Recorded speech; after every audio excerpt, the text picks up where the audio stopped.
Did you ever read the novel Middlemarch? The main character in it is called Dorothea Brooke, and she's a beautiful young woman, and she has a great soul, and she has big, generous plans, and she likes to spend her spare time in a very similar way to how I like to spend my spare time, right? Designing cottages for the tenants, right? She wants to put the tenants in much flashier, much more upstanding, much more respectable cottages.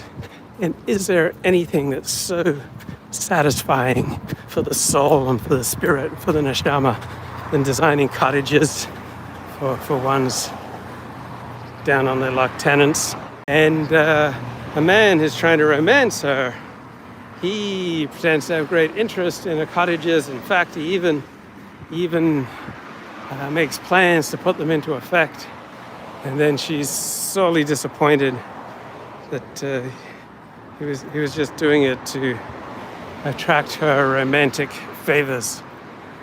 Good old cottages. What a wonderful thing it is to design cottages. Anyway, I noticed a lot of upper middle class men that I know fund interesting diversions, maybe even exciting or rewarding or fulfilling diversions for their wives so that they can feel independent, right? They get to feel independent because their husband subsidizes their cafe, their restaurant, their yoga teaching, their novel writing, their professorship, their Alexander Technique class.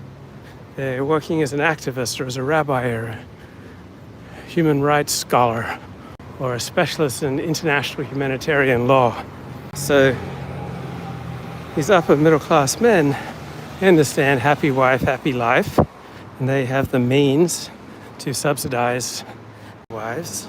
And so they provide for their wives the money that's necessary so that they have an interesting diversion aside from looking after the kids and looking after the husband.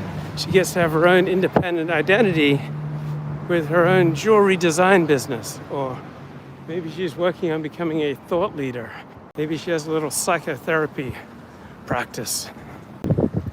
And human rights activism and international humanitarian law is kind of like Dorothea Brooke designing cottages for the poor peasants. Right? The whole focus of international humanitarian law and human rights is on helpless victims, right? There's nothing more exciting than helpless victims.